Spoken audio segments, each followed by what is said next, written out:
Cuando me pillaron hablando sobre el monólogo, estábamos conversando con los muchachos. Este fin de semana tenemos monólogo de nuevo, viernes y sábado, por si quieren ir, 20:30 ahí en el Museo de Historia de la calle Junín, al lado del Paraninfo, al frente de la Vaca Fría o del Correo, ya ustedes lo ven.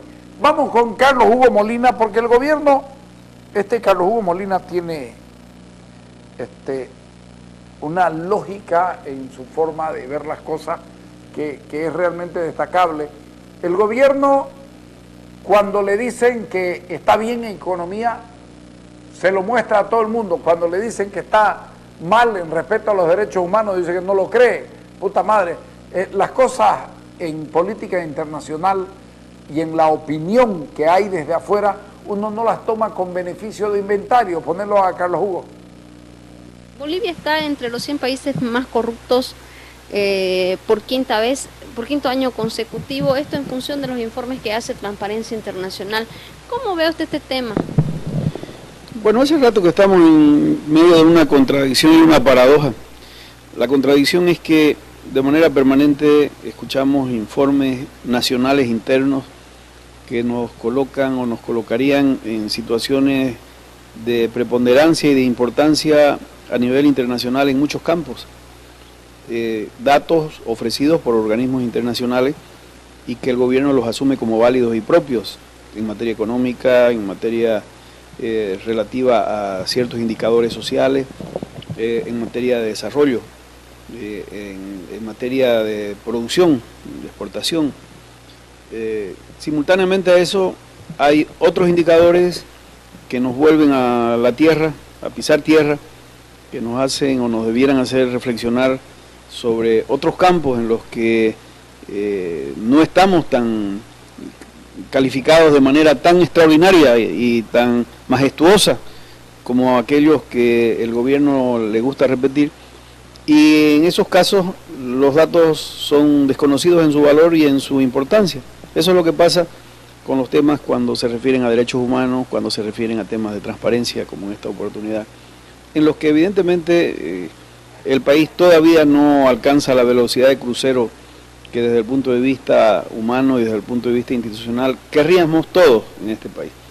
Esta reflexión para señalar que efectivamente las formas de medición que se aplican para identificar y definir este elemento considerado como de corrupción son exactamente los mismos que se aplican en todo el mundo, y que si hay datos distintos o diferentes o existen datos que las autoridades nacionales no están de acuerdo, debieran ofrecer datos e información diferente para que estos puedan ser medidos en los parámetros con los que se está midiendo en todo el mundo.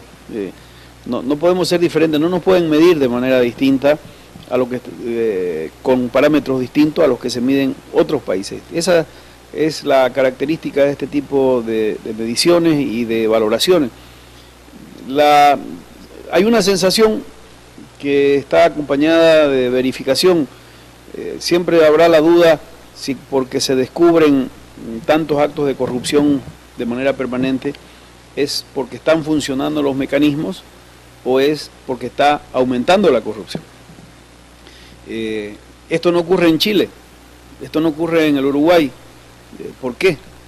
Debiéramos investigar y estudiar, porque la población en esos países considera o asume que en la relación de lo público con lo privado, en la relación con la transparencia, los elementos que se ofrecen como datos de análisis y de valoración, la población los utiliza de manera transparente.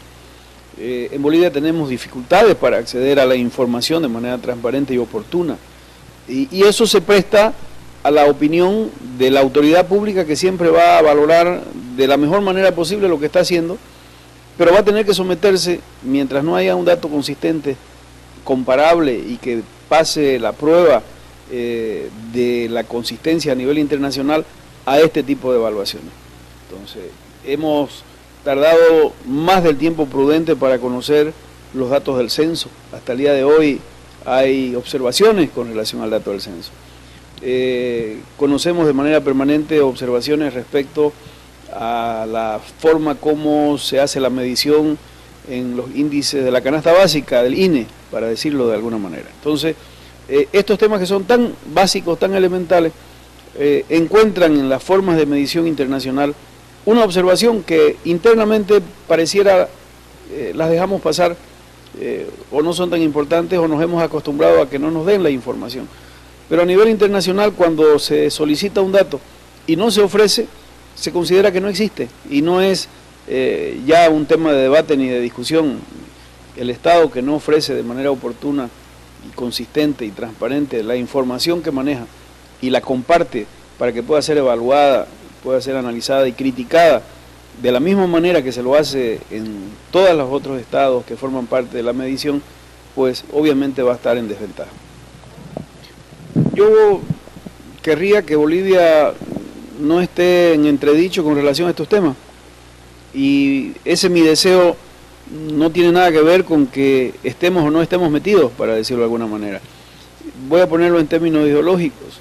El presidente del Uruguay es una personalidad de una posición ideológica que no tiene discusión ni en América Latina ni en el mundo desde el punto de vista de su convicción, como lo tiene la presidenta del Brasil.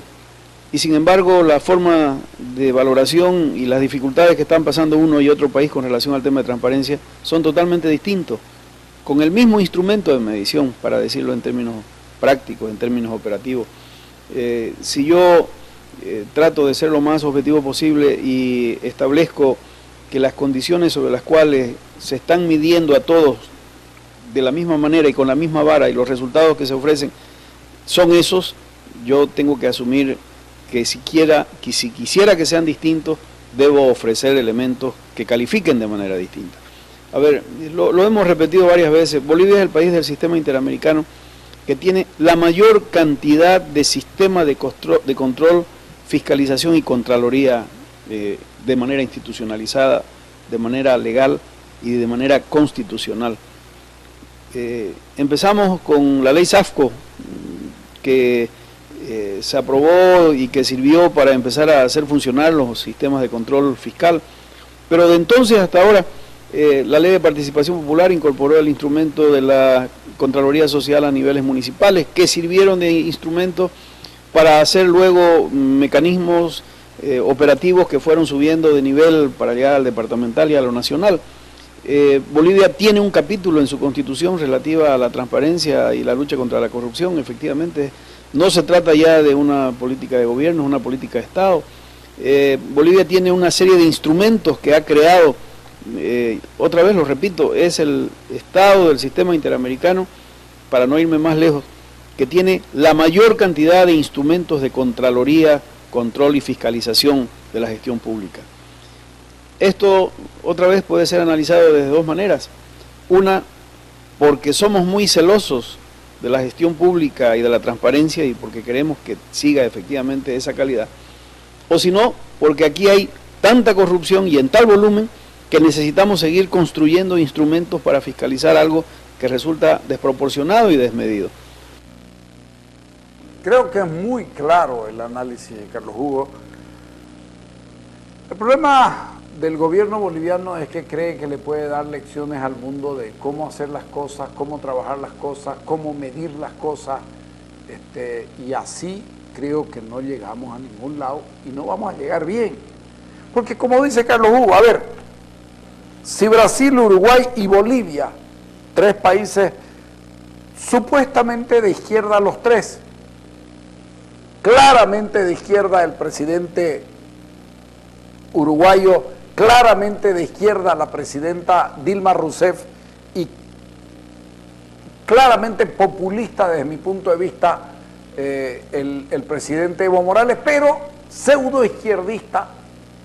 ¿Y por qué hay diferencia? ¿Por qué los tres son medidos, dos asumen el quilombo brasilero con la corrupción de Petrobras y todo eso? Es tremendo, ¿o no? Y sin embargo lo están peleando y ya no lo pueden negar. El presidente Evo Morales habla todos los días de la corrupción de de los que traen autos chutos, de la corrupción de los que traen ropa usada. Todos los días habla de cosas hasta que alguien llega y se mete en su patio. Cuando alguien se mete en su patio, no están considerando lo que dice Carlos Hugo, no están considerando lo que nosotros estamos haciendo para medirnos. Eso es lo que dicen. Los mecanismos que nosotros usamos, claro. Pero es que, ¿por qué no se los ofrecemos para que nos midan también con eso? Porque hay un hecho. Este es un país terriblemente corrupto, lamentablemente para todos nosotros. No podemos ocultarlo, no lo podemos ocultar. Porque la sensación de la corrupción se mide desde la calle, desde los chicos hasta los grandes. Desde los chicos hasta los grandes. Del policía que te pide plata ahora, su doble aguinaldo en la calle, de manera descarada y que no le importa. Del funcionario público que te pide plata.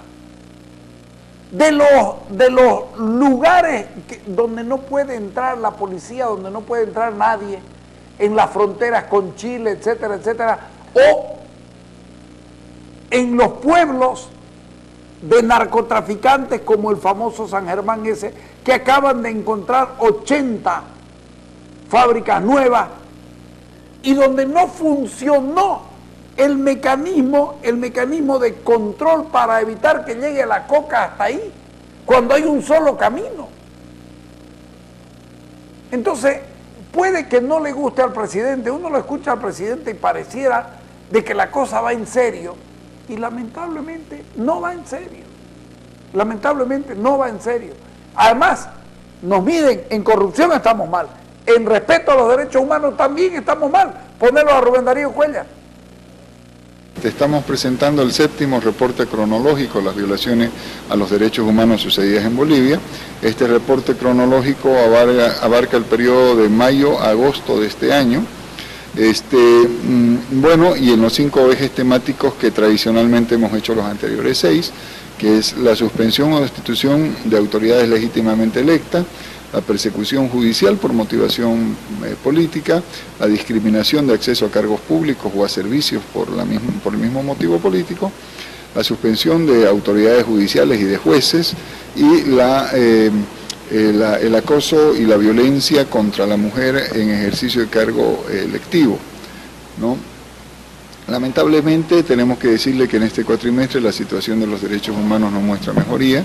La ocurrencia de acciones contra personas que involucran potenciales violaciones a los derechos humanos suma y sigue.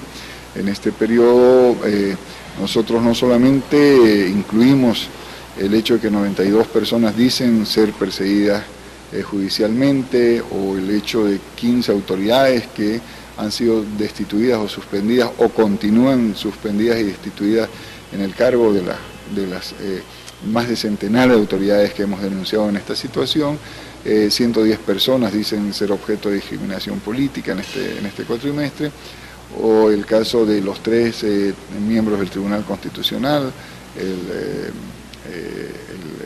abogado Cusi, la abogada Chanés y la abogada Velázquez, la jueza Jimena Mendizábal, que en lo que va el trabajo del observatorio es la 3ª o 4ª vez que la suspenden por motivaciones que tienen mucho connotación política, no solamente por esos hechos, sino que algunos otros hechos que ya nos preocupan y que forman parte de la información que sistematizamos. Es el caso, por ejemplo, de que en el periodo se ocurren 14 muertes, lamentablemente. 10 de ellas corresponden a casos de linchamiento. O sea, el linchamiento se incrementa y es una violación a los derechos humanos porque en su ocurrencia, en la mayoría de los casos hay la participación de las autoridades directamente presentes en el lugar, ¿no? Y asimismo incluimos el hecho de que 136 personas han sido detenidas indebidamente en este proceso, en este periodo, mejor dicho, Es decir, una serie de detalles que nos muestran que el problema de la justicia en Bolivia es un problema gravísimo, es una crisis estructural del Estado, ya no solamente... Fíjense ustedes, este trabajo de Rubén Darío Cuéllar es importantísimo porque nos permite ir haciendo un seguimiento para saber cómo estamos viviendo nosotros, cómo vivimos nosotros. Hace 3 días, solo 3 días, ya había pasado esto dicho por Rubén Darío. Hace 3 días enterraron vivo a un tipo porque robó. Enterraron vivo a un tipo porque robó. Y estaban las autoridades comunitarias. Entonces, ¿hablamos o no hablamos con propiedad de violación a los derechos humanos? Claro que hablamos.